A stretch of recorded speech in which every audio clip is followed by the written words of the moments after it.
Creo que es con ustedes el problema. Ya lo comuniqué a los encargados de CTIT, mm, y mejor sigo grabando localmente porque no quiero sorpresas este pedido. Bien, comparto la oración. En el nombre del Padre, del Hijo y del Espíritu Santo. Amén. Señor, en el silencio este día que nace, vengo a pedirte paz, sabiduría y fuerza. Hoy quiero mirar al mundo con ojos llenos de amor, ser paciente, comprensivo, humilde, suave y bueno. Ver detrás de las apariencias de tus hijos como lo ves tú mismo, para así poder apreciar la bondad de cada uno. Cierra mis oídos de toda murmuración, guarda mi lengua de toda maledicencia. Que solo los pensamientos que bendigan permanezcan en mí. Quiero ser también intencionado y justo, que todos los que se acerquen a mí sientan tu presencia. Revísteme de tu bondad, Señor, y haz que durante este día yo te refleje. Amén. En el nombre del Padre, del Hijo y del Espíritu Santo. Amén. Coloquen su presente en el aula de Moodle, chicos. Mientras tanto, les comparto la diapositiva. No se olviden colocar presente al inicio y al final. Bien, estamos hablando de la supuesta afirmación de Hawking de que la filosofía ha muerto, lo cual es irónico porque con solo leer este pensamiento de él uno se da cuenta que está regalando la primera característica para ser un filósofo, tener curiosidad. ¿Verdad? Como digo, es un poco hilarante. A mí me parece muy hilarante que alguien utilice argumentos filosóficos para rebatir la filosofía. Pero bueno, esa fue su convicción. Yo digo que al final, quizá en el futuro, a Hawking lo van a llegar a incluir de repente en algún libro de filosofía, porque sus libros son de cosmología y tienen que ser tarde o temprano incluidos ahí, porque han abierto muchos debates, han divulgado muy bien lo que en la astronomía y en la física se ha logrado saber sobre la materia. Y son temas que atañen también a la filosofía. Entonces, supongo yo que en el futuro quizá haya alguna alusión a Hawking en los libros de filosofía. Por ahora creo que no lo hay. No creo que haya algún libro, quizá por lo menos no en América Latina, que ya lo incluyan. Pero yo creo que en el futuro es probable que lo vayan a meter. Y esa sí sería el balde de agua fría de regreso a Hawking, que lo metan en un libro de filosofía como un astrofísico y filósofo. Se pueden imaginar lo chistoso que sería verlo ahí como libro, como filósofo, considerado filósofo por la profundidad de sus ideas. Y es que merecería ser catalogado como filósofo también, ¿verdad? Muchas luminarias de la humanidad han recibido ese título de manera, se puede decir, honorífica, ¿verdad? De manera honorífica, aunque no hayan estudiado la carrera. Es que no se ocupa estudiar la carrera para ser un buen filósofo, y eso es algo que tenemos que entender. De hecho, al principio de la clase lo decía. Ahora bien, hablemos un poquito de un largo debate que ha habido. Estamos hablando del tema de la realidad versus lo inteligible, y en este largo debate que ha existido, pues ha perdurado por mucho tiempo. Desde Parménides se ha venido hablando de la apariencia de la realidad. Llegamos incluso hasta el señor Martin Heidegger, un filósofo contemporáneo de la escuela personalista y existencialista atea, hablando todavía del ser y hablando de la nada, hablando de la apariencia, hablando de los seres que son y que dejan de ser, de la contingencia de los seres. Es decir, que en la Edad Media, pues también Tomás de Aquino habló de la contingencia de los seres. Eh, y por tanto, ese debate ha perdurado por mucho tiempo. Estamos hablando de que yo digo que alrededor de toda la filosofía sigue todavía siendo un debate interesante. Aunque la misma ciencia nos ha ido ayudando eh, a, a tener más claridad sobre el por qué la filosofía ha dicho que hay apariencias que nos engañan. ¿Verdad? Esa idea de que las apariencias engañan es una frase del señor Parménides. Parmenides opinaba que lo cognoscible, lo que puedo yo meter a mi mente, a mi intelecto, es mera ilusión, son engaños del conocimiento sensible. Eh, y de alguna manera esto lo va a sostener en una escuela llamada la escuela escéptica, que ponía en duda todo, ¿verdad? La escuela escéptica. Más adelante hablaremos de esa escuela. Por otro lado, Nietzsche opinaba que había que simplemente diferenciar entre lo que era el conocimiento sensible del conocimiento inteligible, pero no se pueden descartar. Algo parecido también va a opinar Aristóteles cuando lo veamos. En el caso de Platón, Platón opinaba que también la esfera de lo sensorial, lo que sería el tacto, nos llena de información que es inverosímil, inexacta, ¿verdad? Que es un conocimiento imperfecto, relativo, cambiante, infiable, resbaladizo, efímero. Son características que le da a ese conocimiento que viene por medio de los sentidos. Entonces, ante el señor Platón, ¿qué es lo único que realmente importaría para hacerse del conocimiento filosófico? Entonces ahí donde van a proponer los mismos filósofos, ¿verdad? Que la única alternativa para poder llegar a un conocimiento verdadero va a ser el uso de la razón. Solamente la razón por sí sola y no la experiencia es la que realmente permitiría adquirir esos conocimientos realmente válidos. Platón se enfrenta ante un tema, la idea de, y si los sentidos me engañan, ¿de dónde me vinieron esas ideas que llegan a mi intelecto como intuiciones que sé yo a ciencia cierta son exactas? Es decir, no necesariamente tengo que experimentar las cosas para saber que son así, que es así. Por ejemplo, no necesito experimentar el meter la mano al fuego para saber que el fuego me va a lastimar. Es un conocimiento que lo intuyo, ¿verdad? De alguna manera, quizá por experiencia de otros, quizá porque de repente la información me hace ver que realmente al solo ver que se está quemando una cosa, digo yo, también me va a hacer el mismo daño. Es decir, el hombre primitivo se alejó del fuego por curiosidad, se acercó, pero por la misma inteligencia y perspicacia intentó no tocarlo de manera directa. De hecho, cuando hablan los expertos de la enciclopedia Mondo Agostini de cómo el hombre interactúa con el fuego, dicen que el hombre no metió la mano al fuego, sino que el hombre utilizó una vara para tocar el fuego. Y al tocar el fuego con la vara, algo que no lo lastimaría, ¿verdad? Se dio cuenta de la manera de manipular aquel elemento que habían enviado los supuestos dioses. Eso es así como lo explica la enciclopedia Mondo Agostini. Eh, y es interesante saber que el ser humano pues aprende esto poco a poco. La intuición le ayuda. Pero decía Platón, y si ese conocimiento es verdadero, ¿de dónde me viene? Porque sé que tengo que actuar de esa manera, prudente. Es ahí donde él se inventa una idea. Antes de hablar de esta idea de la propuesta de Platón, que ha quedado obviamente en desuso, pero es interesante tratarla, quiero platicarles de este artículo escrito por un catedrático de la Universidad Católica de San Pedro Sula, que es doctor en genética, el doctor Edwin Herrera, investigador de genética de poblaciones, ha hecho varias investigaciones sobre la genética del pueblo garífuna, ha trabajado también para la Nat Geo, ¿verdad? Ha trabajado para Nat Geo, según su perfil. Y él escribió en un blog que tiene personal llamado La Honduras Valiente, porque él también ha tenido afanes de liberar al pueblo de la cuestión política que tuvimos en el año 2009, ¿verdad? Es de los de las antorchas, ¿verdad? De los que anduvieron ahí luchando contra Juan Orlando también.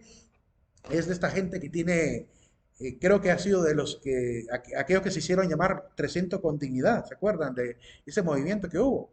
Pues creo que esta parte detrás, está detrás también de esas ideas de mantener una ética y de exigirle también a la política esa misma altura de eticidad. Y son los que salen a las calles, ¿verdad? Que no querían politizar esas marchas, pero terminaron siendo politizadas, por lo cual dejaron de seguir haciendo ese tipo de manifestaciones. Pues en su visión muy clara y muy ética, se puede decir, él intenta compartir en este blog muchas de sus opiniones, pero también intenta divulgar algunos hallazgos de la ciencia misma. Pues cuando salió la investigación sobre el tema del color que no existe, ¿verdad? Hay un color que lo vemos y que no existe. Pues suena un poco raro, ¿verdad? Porque comúnmente los colores están en las cosas. Creemos que todos los colores están en las cosas. Sin embargo, hay un color que percibimos que no existe. Y ese color que anticipaba tiene que ver con el color rosado. Quiero leer ese fragmento de lo que él opina acá acerca de el tema de la percepción y este color que no existe. Dice él, en un fragmento, en la parte introductoria empieza a hablar de todo el hallazgo y de todo lo que dice a nivel científico, pero me interesa la parte un poco conclusiva que él presenta. Dice, es duro para los que gustan de ese color. ¿De qué manera se le explica a una niña de 6 años que su más preciado tesoro, su peluche de Hello Kitty, en realidad no existe? Es decir, en realidad su color rosado no existe. Que da lo mismo que tenga una amiga secreta que porque el dulce animalito es solo producto de una jugarreta de la mente. ¿Cómo se les explica a los jugadores del Motagua? Él es olimpista y por eso habla en contra del Motagua. Entiendo que es olimpista, no sé si será de Real Madrid, no sé, digo de Real España, o será cocotero del Vida, no sé a qué equipo pertenecerá. Pero miren cómo lo narra, con un poco de ironía. Cómo se les explica a los jugadores del Motagua de Tegucigalpa que lo mismo les daría salir al campo sin camisola porque la de color rosadito, lo dice con forma irónica, que tienen es inexistente? No lo sé, tal vez con mucho tacto, para que no vayan a llorar por la camisola. Pero pues esa es la triste realidad. Y una evidencia adicional de lo engañados que estamos al confiar en nuestros sentidos para interpretar el mundo físico. El color rosado es un fantasma de nuestra conciencia, un vestigio o tal vez algún relleno de algún bache evolutivo cuya naturaleza se nos escapa.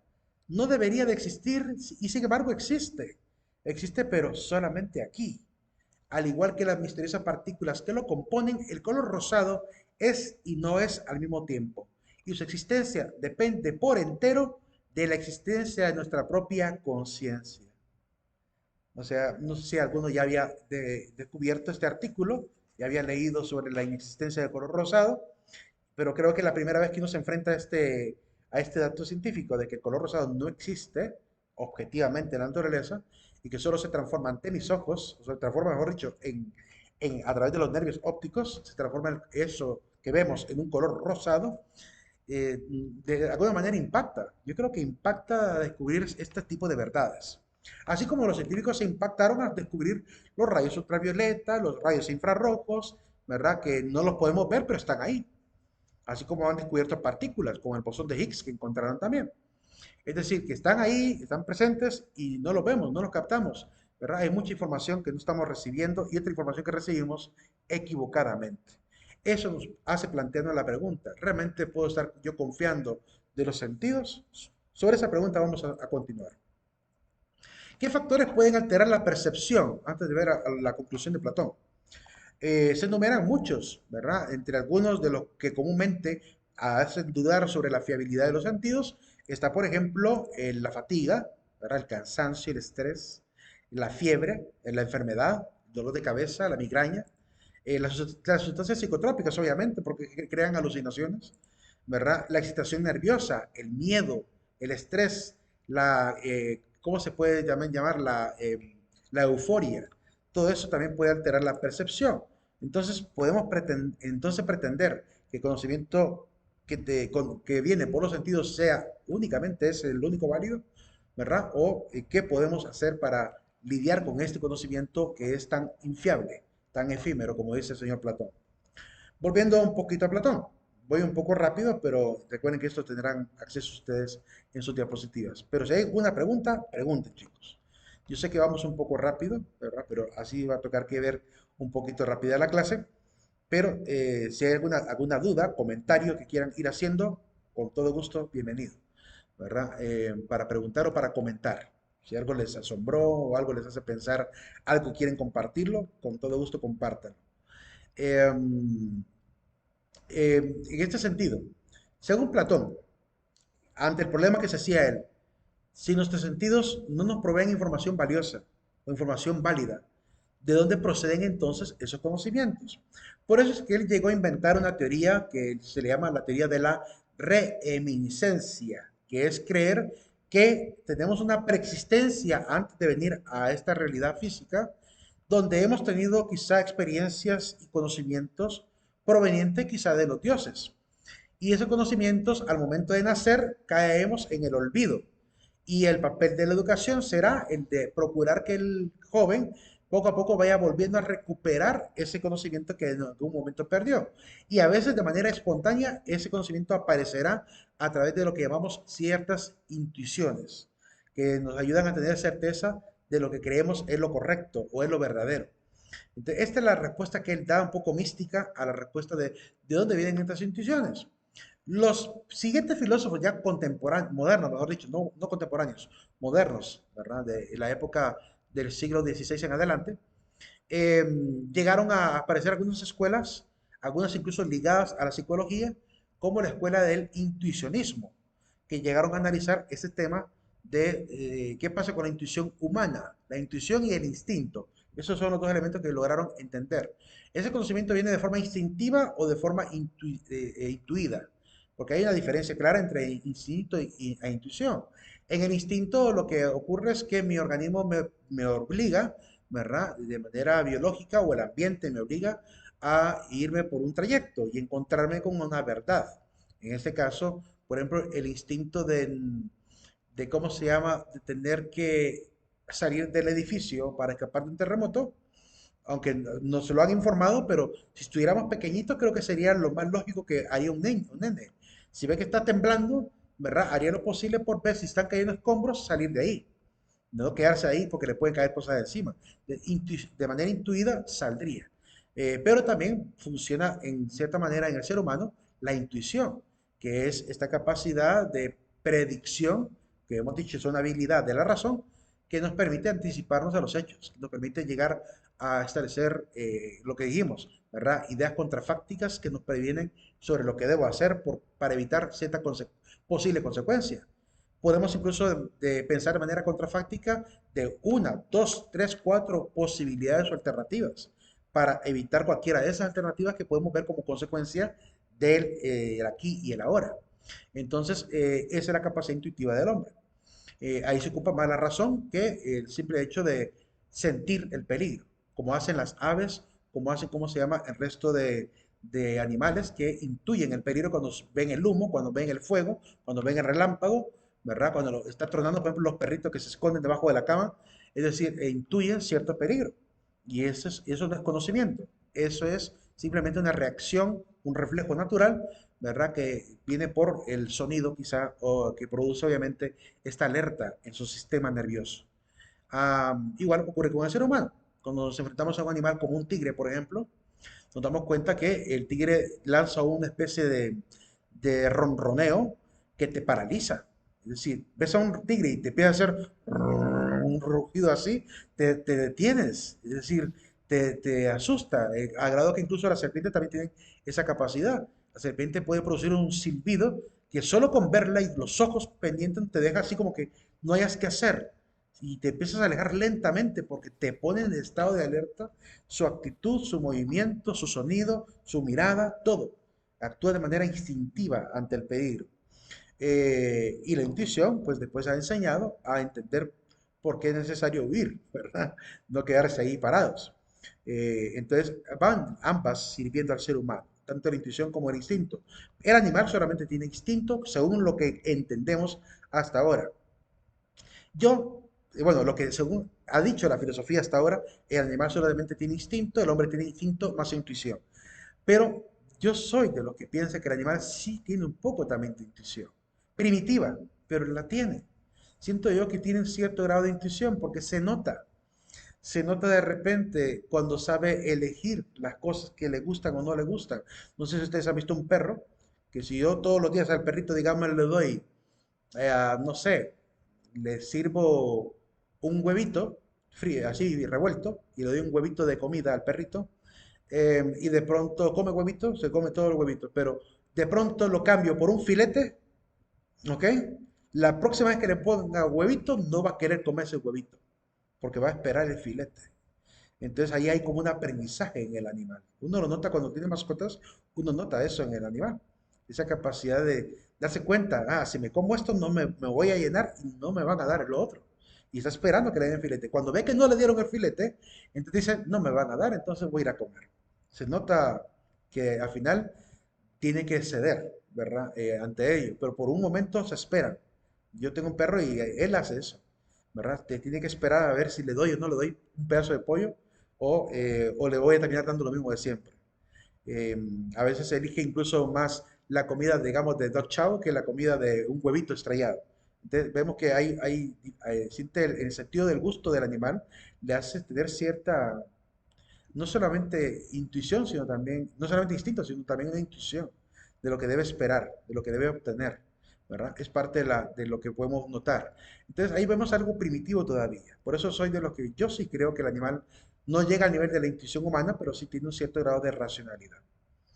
Em, y no sé qué opinarán los demás, ¿verdad?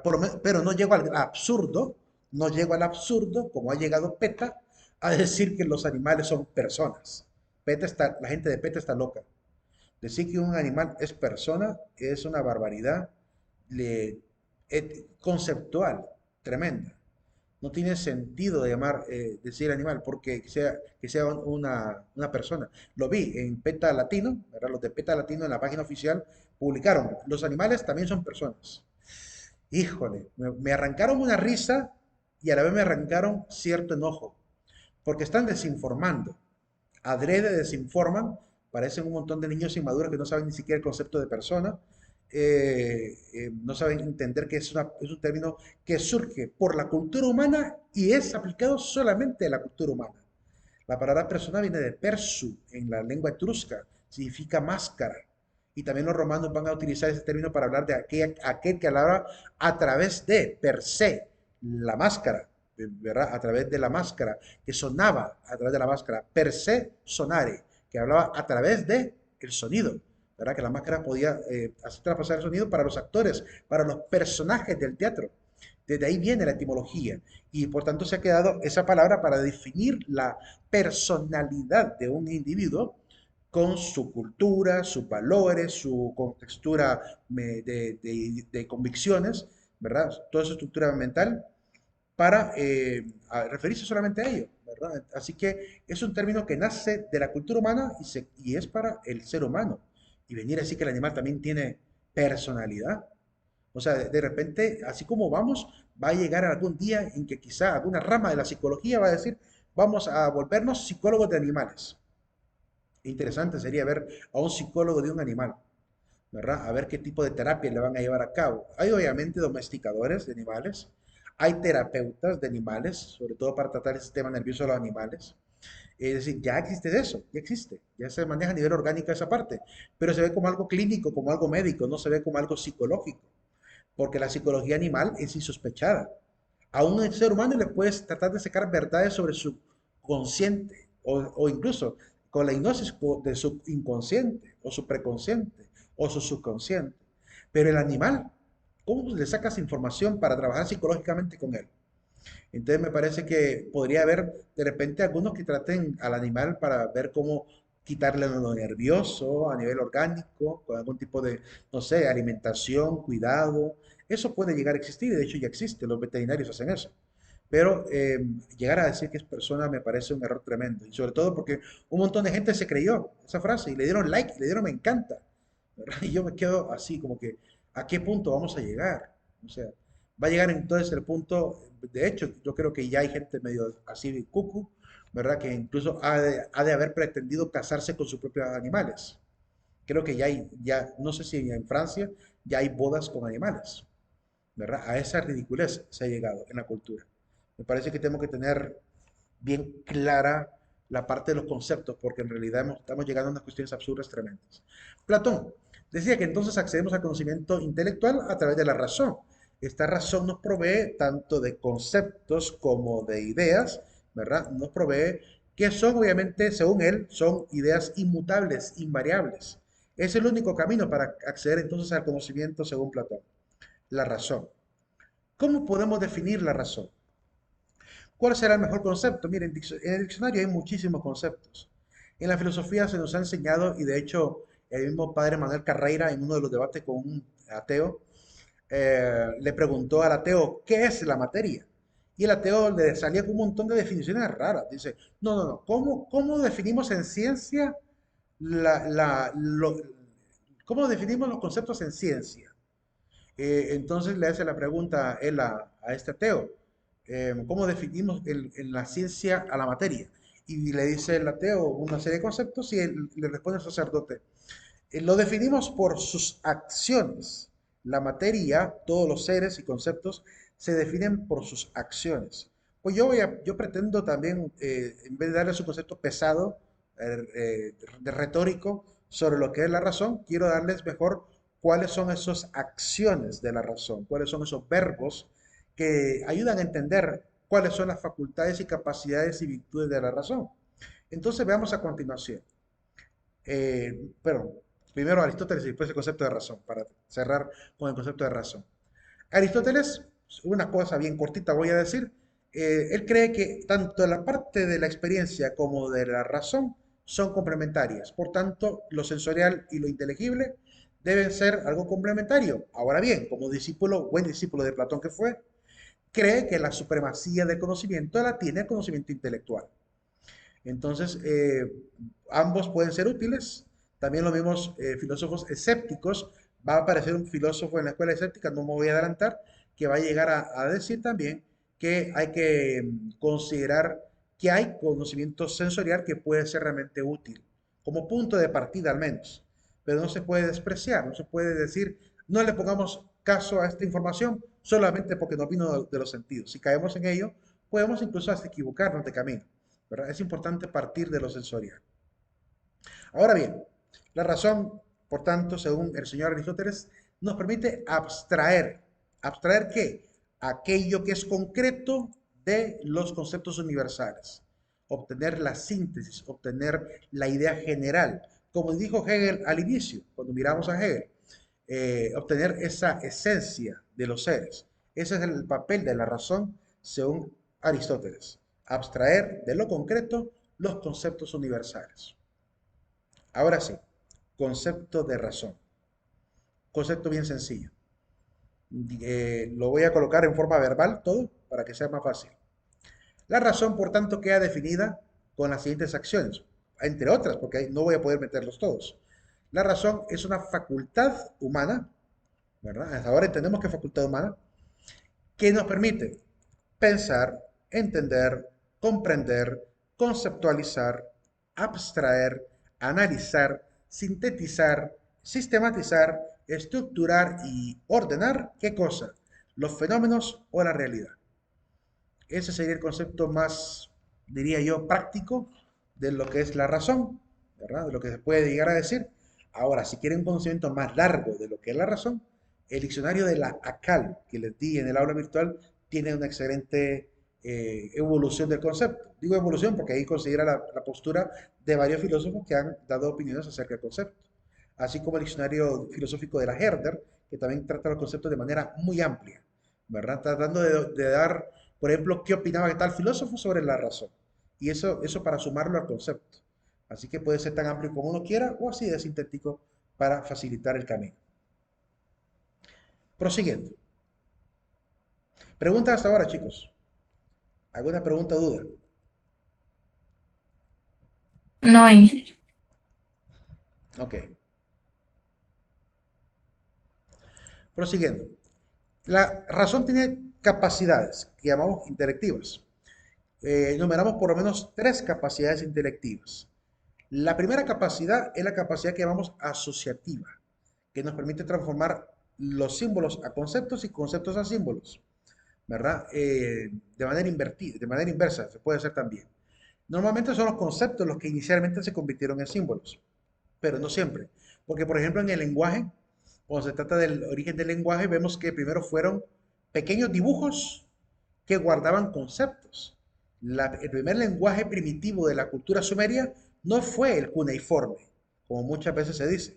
El primer lenguaje de la cultura sumeria es un lenguaje que sería considerado un lenguaje naturalista, un lenguaje jeroglífico donde dibujaban cosas.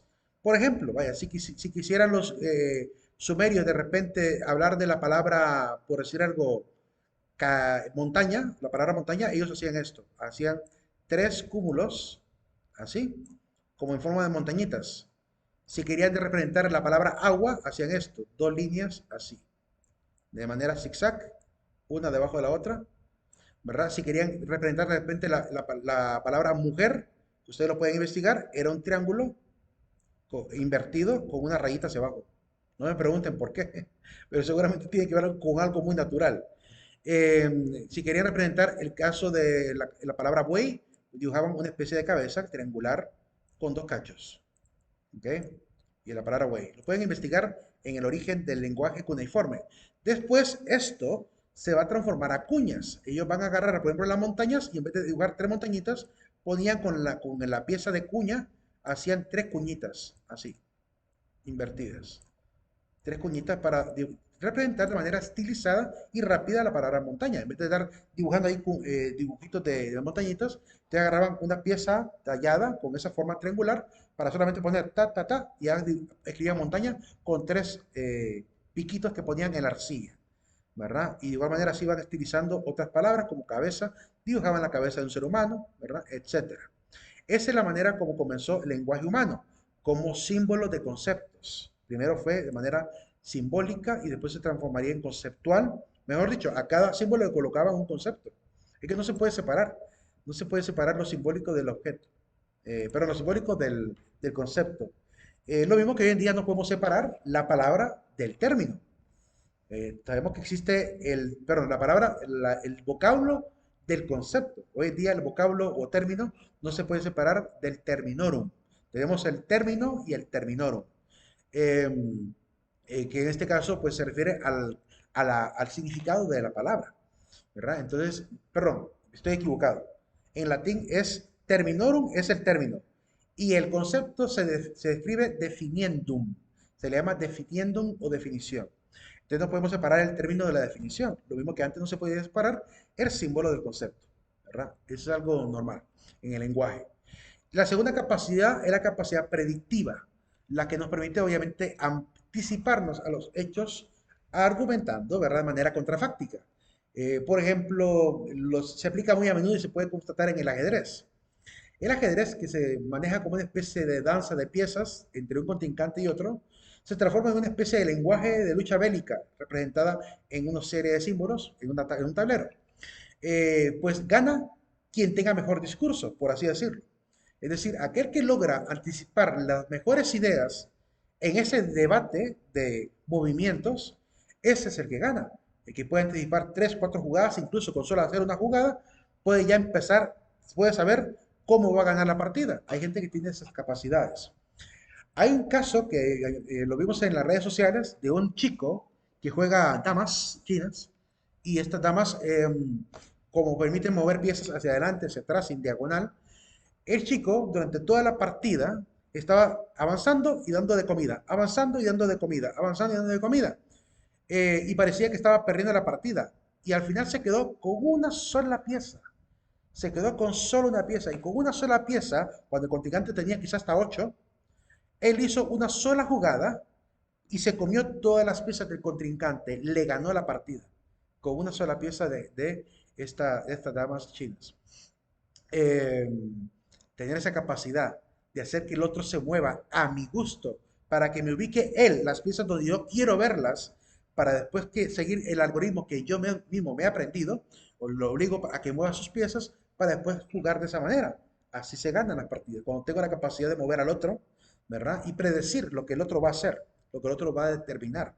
Esa capacidad predictiva la tiene el ser humano. Se aplica en el ajedrez en muchos juegos y se aplica en la matemática, se aplica también en la investigación científica, cuando hacemos hipótesis, cuando planteamos posibilidades. Igual en la deducción lógica de la filosofía también. Eh, Muy útil, ¿verdad? Pero hay que tener cuidado que saber que si es una predicción, ¿verdad? Puede ser cierta o puede ser falsa. Tiene esa debilidad. Siguiente. La última capacidad interactiva de la razón es la capacidad inductiva, que nos permite tomar ideas particulares y extrapolarlo a conceptos universales. Por ejemplo, un niño pequeñito mira de repente a un señor andrajoso en la calle, ¿verdad? Un hermanito que anda en la pobreza y miseria, y de repente el niño le pregunta a la mamá, a un niñito de unos 2 añitos, mamá, ¿qué es eso? ¿Verdad? Y entonces la mamá le dice, es un pobre, ¿ok? Y de repente pasan los días, ¿verdad? Este niño logra ver a un niño vestido así y le grita a la mamá, mamá, un pobre, ¿verdad? Y le dice así, y la mamá le dice, cállate, cállate, ¿verdad? Lo regaña porque el niño aprendió el concepto y logró extrapolar el significado de lo que significa ser pobre. La pobreza ya está como concepto en su mente.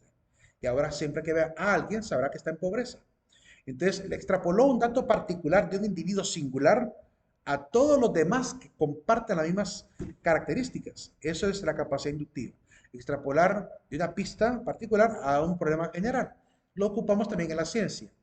Lo ocupamos cuando de repente, lo ocupan, por ejemplo, un hombre como Sherlock Holmes. Fíjense que a Sherlock Holmes como personaje de este famoso escritor Sir Arthur Conan Doyle, le llaman el maestro de la deducción el maestro de la deducción. Y realmente es un concepto erróneo. Si le llaman el maestro de la deducción, es erróneo. ¿Por qué? Porque Sherlock no hace deducción. Sherlock hace inducción. Y se notó en la película. ¿Se acuerdan de cómo eran las películas con el famoso actor Downey Jr.? Las dos películas. Con la primera, la más épica, me gustó más la primerita que la segunda. En la segunda me parece ya una secuencia, pero más como de relleno, pero está genial. Siempre la actuación de él y también de otro actor. Se me escapa el nombre del otro actor. Am, ¿Cómo se llama? ¿Qué hace Sherlock en toda la película? Si recuerdan la película. Lo que hace es empezar a investigar pieza por pieza, parte por parte, va de lo particular y llega a un punto en que ya llegó a tanta información particular que tiene la idea general y sabe quién es el culpable. Es decir, llegó por inducción a la respuesta general. Inducir es ir de lo particular a lo general. Deducir es ir de lo general a lo particular. Diferente que él hubiese hecho lo siguiente, que hubiera comenzado con la idea general de decir, yo creo que fue Moriarty el asesino, y después le toca que demostrarlo, buscando las pistas para demostrar que él es el culpable. Que eso es lo que pareciera que ocurre si lo vemos a la inversa.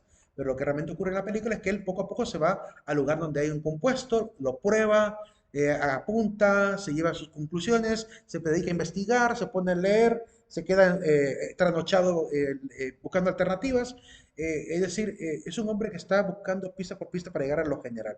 Esa es la inducción. Así que eres el maestro de la inducción en ese personaje tan entrañable como Sherlock Holmes. ¿Qué es lo que realmente hacen todos los investigadores forenses? Todos los investigadores forenses van marcando pistas para después ver cómo fue el asesinato, ¿verdad? Van de lo particular a lo general, ¿verdad? En la ciencia casi siempre comenzamos por la forma inductiva. Rara vez, rara vez comenzamos al revés. Hay en el método de investigación los dos métodos. Y de hecho hay un tercer método que es el híbrido.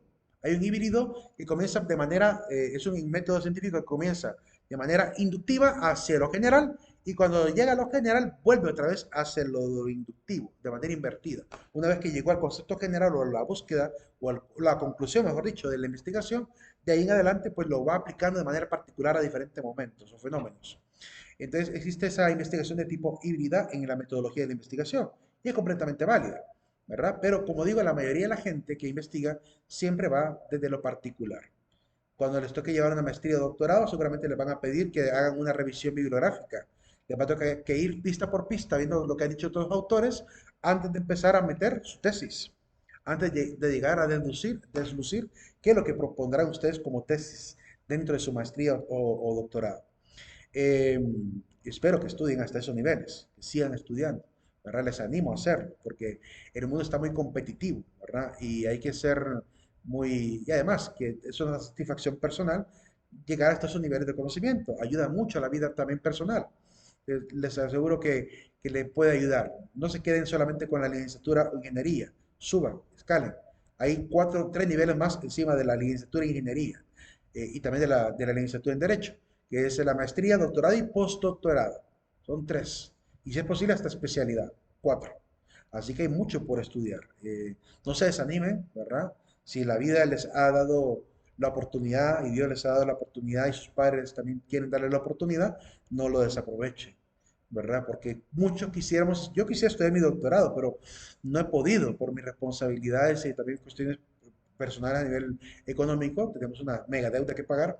Em, entonces no he podido, pero quiero estudiarlo, ¿verdad? Y si ustedes tienen esa posibilidad porque sus padres les quieren dar la oportunidad, aprovechenla. Aprovechenla porque no cualquiera lo puede hacer y muchos desearíamos llegar hasta esos niveles, ¿verdad? Así que no lo vean como un reto, véanlo como una oportunidad, porque es eso, es una oportunidad.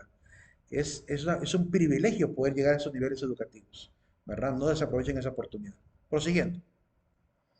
Según su ámbito, vamos a ver otra categoría de tipos de conocimiento. Según su ámbito, dos tipos vamos a ver. Según su ámbito y según su contenido. Según su ámbito, las diferentes capas, por así decirlo, porque lo voy a presentar como que fuera una especie de cebolla, desde el conocimiento más básico hasta el que se considera el conocimiento más superior, lo voy a ir mostrando poco a poco y una pequeña definición a la par. Y después vamos a ver las otros cinco tipos de conocimientos según el contenido. Veamos primero estos conocimientos según su ámbito, es decir, según las áreas donde se desarrolla. Primero está el conocimiento que llamamos vulgar.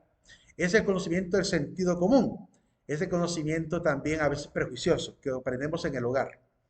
Es un conocimiento que hay que someterlo a prueba, ¿verdad? Porque a veces puede ser un conocimiento de pura creencia o de ciertas convicciones que hay que someterlas a la ciencia, ya que la ciencia supera en gran medida al conocimiento vulgar. Pero no sirve. El conocimiento vulgar es lo más práctico que aprendemos, es lo más lógico. Incluso hay conocimiento que ni siquiera lo hemos razonado de manera detenida, sino que de manera automática lo aprendemos, como el hecho de que para poder salir de un cuarto tengo que abrir la puerta. O sea, no puedo traspasar las paredes. Ese conocimiento es conocimiento de sentido común. No lo tengo que razonar para porque realmente sea así. Segundo tipo de conocimiento, conocimiento social. Es un poquitito más avanzado porque es el que nos enseñan nuestros papás, nos enseñan para poder interactuar. Salude, diga buenos días, ¿verdad? Hágame este mandado, de esta razón. Todo ese conocimiento de que nos dan para poder interactuar, que nos van educando poco a poco a interactuar, es parte de lo que los padres desean también de sus hijos. Hay padres que lo hacen de manera automática sin estar pensando, quiero que mi hijo desarrolle las habilidades sociales. Ningún padre está pensando de esa manera, sino que ya de manera automática saben que es una necesidad que el niño aprenda a hablar, que el niño sea independiente, ¿verdad? Y que pueda relacionarse respetuosamente con los demás. Entonces lo sabemos ya por efecto de familia mismo, que lo hemos aprendido por generaciones. Tercer tipo de conocimiento, el conocimiento político, un poquitito más avanzado que el social, porque aquí se requiere el conocimiento de leyes, entender por qué es importante el cumplimiento de la ley, el manejo del poder, cuando me dan autoridad en la familia. Verá que mi papá me dice, bueno, te voy a confiar por fin la llave de la casa. ¿Ustedes no sintieron bonito cuando sus papás les dijeron, tenga, le voy a confiar la llave de la casa? Quizá algunos de ustedes ni siquiera todavía se les han confiado la llave, ¿verdad? Pero cuando un padre te dice, te confío la llave de la casa, ¿verdad? Es un acto de confianza que uno dice, uno se siente muy bien, que ya confíen en tu madurez, ¿verdad? Y no que te estés dependiendo ahí de que, mamá, papá, abra la casa, ¿verdad? Tocar la puerta de la propia casa, ¿verdad? No sé a qué edad les habrán dado a ustedes esa potestad, a mí me la dieron desde los 8 años, porque cuando iba a la iglesia a hacer monaguillo, venía hasta las 9 de la noche y tenía que entrar a mi casa, entonces no me iban a dejar en la calle. Entonces me daban una copia de la llave para yo llevármela, ¿verdad? En mi llavero, tenía un llaverito chiquitito, ¿verdad? Con la medalla de San Benito. Y ahí guardaba yo mi llave para poder abrir la casa cuando estaba más pequeño, ¿verdad? Y se confiaron en mí en gran medida, ¿verdad? Y nunca la perdí, nunca perdí la llave. Sabía que era mi responsabilidad. Entonces, es un acto de madurez. Los papás, dependiendo de la madurez de los hijos, así van confiando también. Siguiente, conocimiento. Este conocimiento político es importante también para manejarnos a nivel social. Es el conocimiento empresarial, por ejemplo. La empresa maneja políticas, la empresa maneja reglas. Y es importante, por tanto, tener ese conocimiento. Siguiente nivel, el conocimiento técnico, que nos permite crear herramientas, utensilios para poder dominar los fenómenos. Y además, sirve también para seguir inventando, para seguir imaginando. Les decía yo a los de las 9 de la mañana, yo no me imagino ver a un Leonardo da Vinci tratando de inventar cosas sin lápiz y sin papel. Ese simple avance tecnológico del lápiz y el papel permitió que hombres como Leonardo pensaran en grandes máquinas, que fue el que inventó el ala delta, el paracaídas, el traje de buzo, inventó el primer tanque de guerra, inventó, ¿cómo se llama?, el engranaje, inventó, ¿cómo se llama?, la primera cámara fotográfica, que era un cuarto en realidad, inventó, no inventó, sino que dibujó los primeros bocetos de animales, también de anatomía humana, anatomía incluso fetal, eh, además de haber inventado el primer autómata, hizo un robot en forma de león, un robot que era un robot movido con puros péndulos. Se le llama autómata por eso, no se llama robot, sino que autómata porque lograba moverse con solo darle un impulso, ya el robot caminaba, ¿verdad? Esa especie de robot primitivo, movido con péndulos, lograba mover péndulos y engranajes, lograba hacer el movimiento. Creo que lo dio de obsequio a uno de los tantos nobles de Florencia, donde él ha estado. Y además inventó también el método especular para ocultar el lenguaje, inventó también, ¿qué otro invento hizo que recuerde yo? La ballesta gigante para disparar troncos hacia las torres, inventó también, ¿qué más? Bueno, lo que recuerdo, entre tantos inventos. No habría sido nada de eso sin la simple inventiva de un lápiz y de un papel. Una pluma y la tinta y el papel, que sería lo que quizás él utilizó. Creo que utilizaría tinta y pluma. Eh, Así que esos utensilios que poco a poco van apareciendo servirán a las futuras generaciones, ¿verdad? Vean, por ejemplo, cómo El simple dispositivo de andar grabando el audio por medio de un casetito chiquitito que se inventaron, después se aplica de manera digital a través del celular y tenemos ahí para andar grabando. ¿Cómo ha servido para documentar cosas? ¿Verdad? Nos ha servido para darnos cuenta de muchos detalles, de aprender de cultura de otros lugares, de incluso guardar, ¿cómo se llama? De gente que ha utilizado para incluso para guardar su testimonio ante la ley. Entonces, sirve de tanto la tecnología que nos ayuda obviamente a manejarnos. ¿Y qué será del futuro? No sabemos hacia dónde vamos a llegar. Pero hasta ahora lo que hemos alcanzado con la ciencia nos presenta una visión interesante del futuro, ¿verdad? ¿Hacia dónde llegaremos? Al grado de, imagínense lo que está haciendo ahorita Mark Zuckerberg con Meta. Es increíble lo que están haciendo. Ya hay 400 millones de usuarios utilizando la realidad virtual de Meta para comprar eventos, juegos, ventas, para todo, ¿verdad? Hemos visto gente haciendo reviews de cómo se compra, por ejemplo, en Walmart, entrando virtualmente a Walmart, agarrando los productos con sus manos al carrito virtual y después pagando con su tarjeta o cuenta de PayPal para que le manden a la casa lo que compró virtualmente en el Walmart virtual, ¿verdad? ¿Hacia dónde vamos con la tecnología? Es interesante ver cómo la técnica nos va a ir facilitando la vida, aunque también puede ser algo peligroso. Nos puede hacer romper completamente las relaciones humanas de manera transparente, como tendría que ser. Aunque tampoco es que haya tanta transparencia en la vida de cara a cara, hay que decirlo también. Científico, siguiente nivel. Obviamente la técnica permite el surgimiento de la ciencia. No habría sido posible que Pitágoras descubriera la medida de las pirámides sin haber inventado la matemática que después se aplicaría utilizando unas simples reglas para poder realmente, con ese aparato de la regla, ¿verdad? Hacer su cálculo de hipotenusa y cosas por el estilo. O los siguientes geómetras que van a utilizar el transportador. Es decir, los elementos técnicos que van apareciendo sirven para el crecimiento también científico. Y hoy en día, pues las computadoras. Eso es lo que nos han permitido grandes avances en la ciencia, que se han ido automatizando con algoritmos diferentes procesos, primero mecánicos, analógicos y después obviamente digitales, ¿verdad? Hasta virtuales, eh, generando obviamente espacios para trabajo de una manera inimaginable. Y por encima del científico, que nos permite descubrir el entorno, ¿habrá otro tipo de conocimiento que le supere? ¿Qué otro tipo de conocimiento podría estar por encima del científico? ¿A alguien se le ocurre alguna idea? ¿Qué otro conocimiento puede estar por encima del conocimiento científico? Según lo que hemos dicho hasta ahora. Creo que ya lo dije. De hecho, lo dije. Lo dije cuando hablábamos, que incluso creo que les hablé de que hay un libro que se llama Filosofía de la Filosofía. Cuando hablamos de la capacidad de la filosofía, cuando hablamos de, sí, de la capacidad de la filosofía de estar por encima de todas las ciencias. Cuando hablamos de la ubicación de la filosofía, si en la pura o aplicada, ahí donde realmente les hablé de esto. El siguiente nivel de conocimiento es el conocimiento filosófico. El conocimiento filosófico que nos ayuda, obviamente, como un conocimiento sin límites, una búsqueda interminable de conocimiento, ¿verdad? Aún si desapareciera la ciencia, mientras que haya filosofía, la ciencia volvería a resurgir. Y termino con esto, un segundito nada más. ¿Cuál sería el último nivel de conocimiento? Se lo regalo. Según la filosofía de los teístas, el último nivel de conocimiento es el conocimiento de Dios, por lo cual el conocimiento teológico supera el conocimiento humano.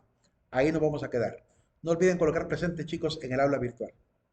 Pasen un excelente día. Nos vemos, buen día. Gracias. Buen día. Buen día, gracias. Día. Buen día. Feliz día. Feliz día. Buen día. Adiós. Adiós. Lick, una pregunta. ¿Dónde podemos encontrar las diapositivas? O sea, lo que ustedes nos presentan, En el aula virtual. porque yo lo que hago es tomar captura y Yo después yo la lo estoy paso en dejando en el aula PDF. virtual. Entra a Ah, MOOC están en la 2021. plataforma. Ah, ok. Ahí está por fechas, está cada video con su diapositiva. Ah, ok, gracias, Lick. Feliz día, bye. Buen día. Yo tengo una pregunta. ¿En la asistencia se pone al principio y al final también? Siempre, sí, claro. Sí, eso lo expliqué. Es que yo estos días le he estado poniendo solo al principio. No, no porque vas acumulando medias fallas. Hijo, Es escucha. como que hubieran entrado a la clase y se salieran a la mitad, así se considera. En serio, yo pensaba que era al Y yo no principio. logré poner la primera. Por eso siempre lo aviso al principio y final, para que lo recuerde. Porque Yo creía que solo era por si no poníamos al principio, al final también se podía. no, tiene que ser, es complementaria, por eso cada una de las fallas se va a contabilizar como 0.5 de asistencia, haciendo O sea que una esa ahorita asistencia no completa. vale. ¿Cómo? La de ahorita no vale. La del final te vale como 0.5, Ok. que va a ir sumando, ¿verdad? Como medias asistencias. Es como que Bueno, fueron, es como que fueran retrasos. Y varios retrasos se pueden considerar como una falta de clase, ¿verdad? Algo así. En este caso, por ok, eso, insisto, sí, marquen siempre, ¿verdad? ok. Bueno.